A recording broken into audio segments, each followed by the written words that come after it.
This is... Whoops, hang on. Let's try that again. I forgot to duck. There we go. Alright, now let's try that again. Okay, starting in 3, 2, 1. This is Life is Leet, episode 19 for May 31st, 2014.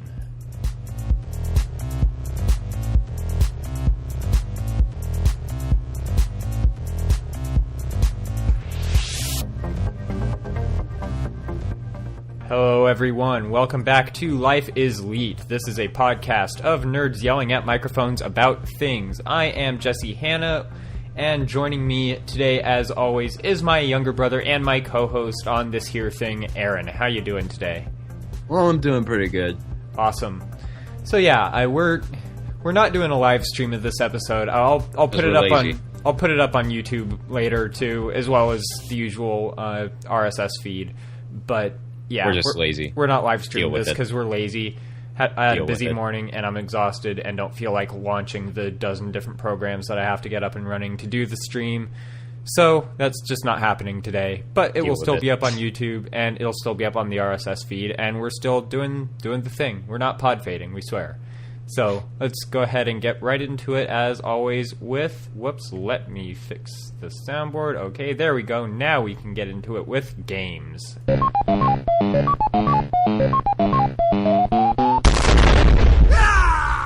Adventures in soundboard usage thing, Yay. deal, whatnot. Anyway, this week, it's been a busy week, so haven't had a lot of time to play video games, but did get some Diablo 3 in. Aaron and I and a friend of ours started new characters in Diablo 3 and are just starting over from the beginning with those. I'm playing a witch doctor because I've been wanting to play one because I've heard that they're ridiculously overpowered.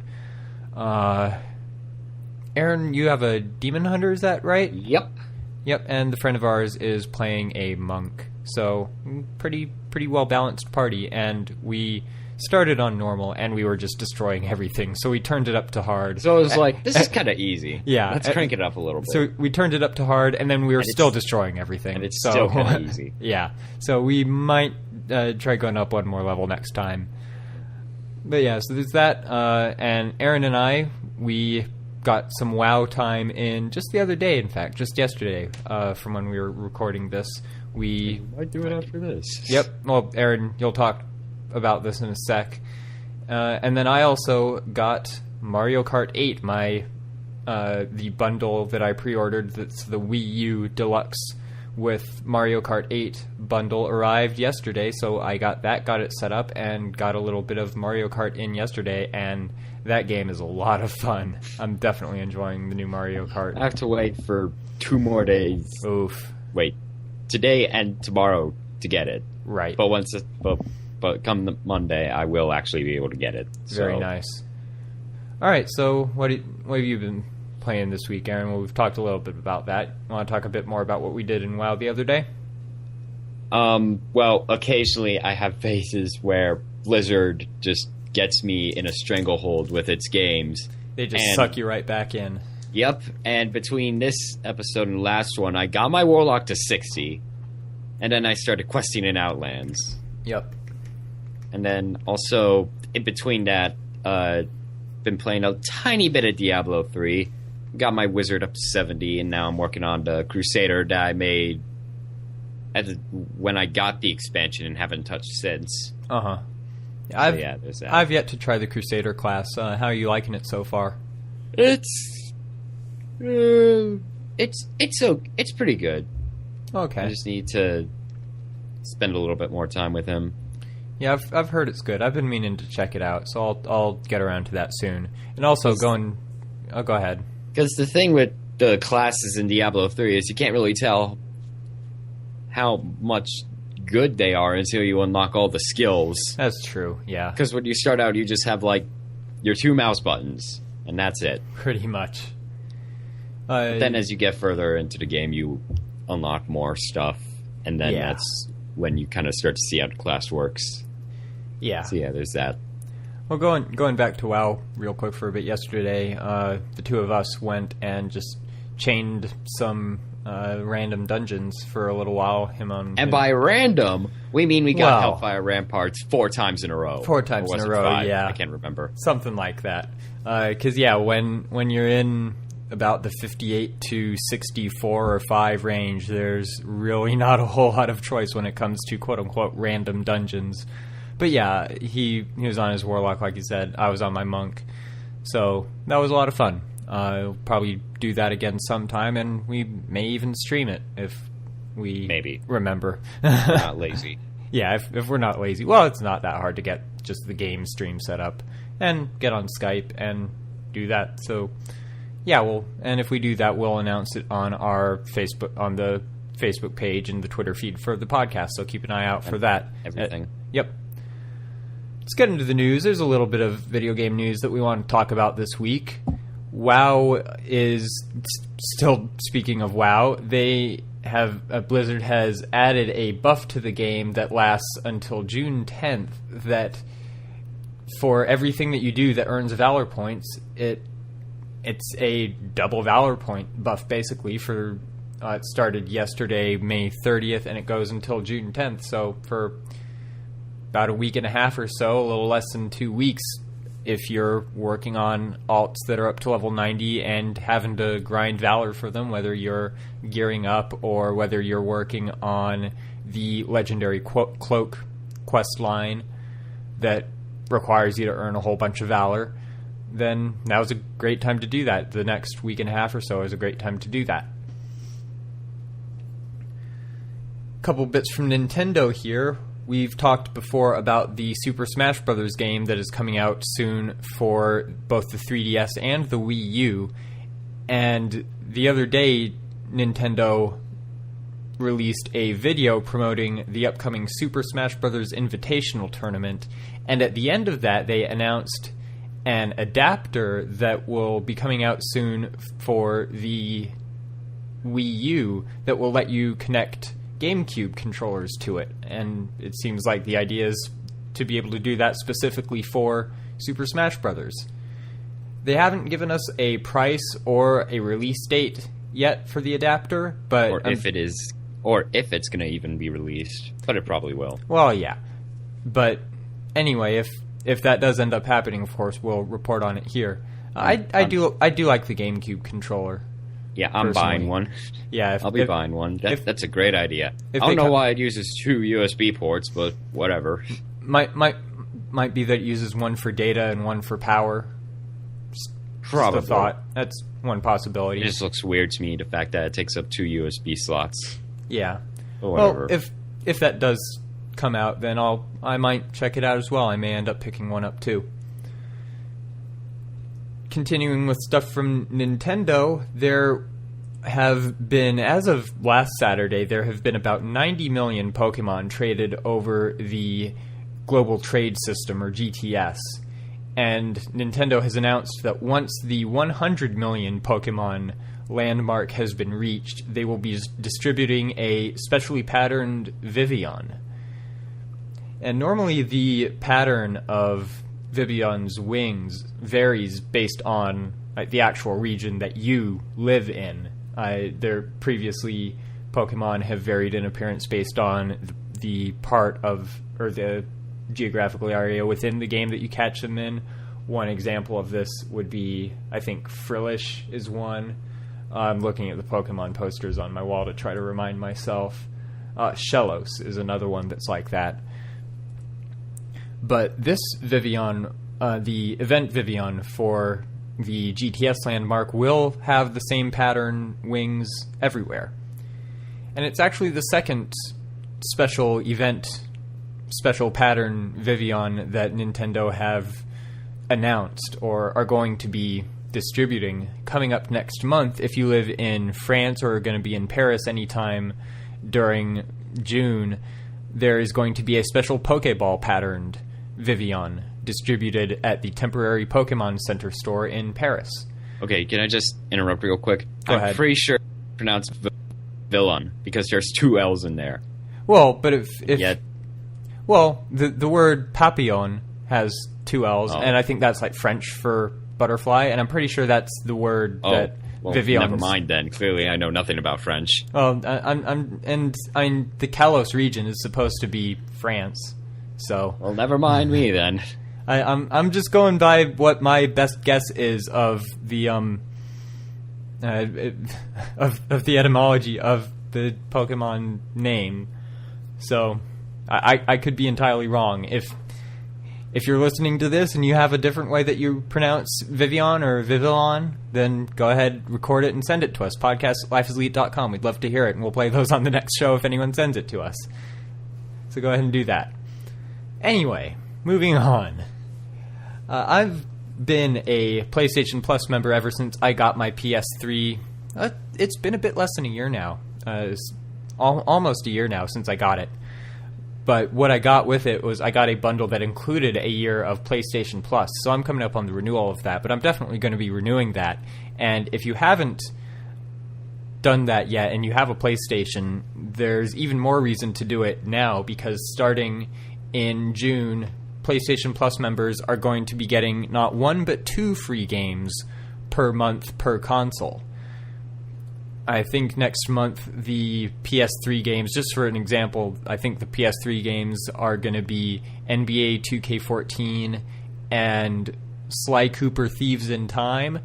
And then Sly Cooper is also going to be one of the Vita free games, but there will be 2 free games for the PS4, 2 for the PS3, and 2 for the Vita. And if you're a PlayStation Plus member, when they're available for free, once you've downloaded them, for as long as you stay a member of PlayStation Plus and keep your subscription to that active, you can play and re-download them as much as you want. So that it's still one of the best deals as far as video game subscription for something like that. That as opposed to like Xbox Gold. It's definitely a great deal. So if you've got a PlayStation and still don't have PlayStation Plus, I recommend it even more so now that they're adding another free game to that. And finally, to wrap things up for video games, we talked a couple weeks ago about how Final Fantasy III had been announced for Steam, but we didn't have a release date yet. Well, this past week, on May 27th, it was released on Steam. You can pick it up now. It's $16. So if you don't already have Final Fantasy III, or if you just want to collect it on all the platforms it's available on, now you can go ahead and do that. $16 seems like a lot of money for a port of an older game to PC. Well, that's what Square Enix have priced just about all of their re-releases at, I think. Whatever platform it's on. I think some of the older Final Fantasy games are a little cheaper on as like PlayStation Classics, but the remakes that they've made and re-released for other platforms, for like Steam or iOS, I think those have typically been right around $15. So that's pretty well in line with that, and it does seem a little expensive, just generally speaking, but it is at least consistent with what they've charged for those. So anyway, I've already got FF3 on my iPad, so I probably won't be picking it up on Steam. But if you don't have an iPad, if you don't have FF3 some other way, like I said, now's a good time to pick it up, and it is a good game from what I've played of it so far on the iPad. So I say it's worth checking out. That is going to do it for video games. So let's move on now real quick to anime.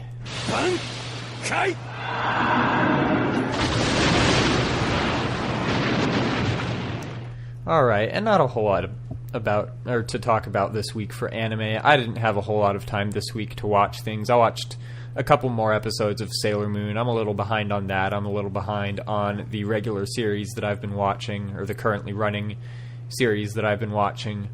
Pretty much the same with you, Aaron? Yeah, pretty much. Yeah, and we've got just a couple real quick items of anime news. One is that an anime adaptation for the Shonen Jump manga series World Trigger has been announced. If you subscribe to the weekly Shonen Jump digital manga magazine, you'll probably be familiar with it. The description from Viz real quick. I'll read this here. It says that teenage geek Osamu may not be the best of the elite warriors protecting Earth from the invincible neighbors, but he'll do whatever it takes to defend it from the monsters pouring through the mysterious interdimensional portal. Together with his peculiar neighbor friend Yuma, they'll use other dimensional technology to take on the alien invaders. And it's a really good series, what I've read of it. I started subscribing to Weekly Shonen Jump several chapters in, so kind of towards the beginning, but I did kind of pick it up in the middle. But what I've read of it so far is really good. It's a good series. It's written and I think also drawn by Daisuke Ashihara. So yeah, I'm excited to see how the anime adaptation of it looks, and hopefully Crunchyroll will be picking it up for streaming.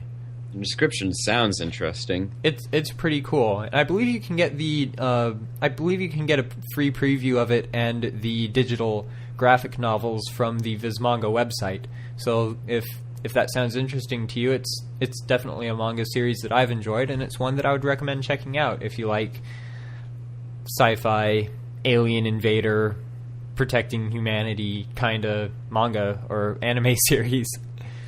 So it's one that I think would be worth checking out.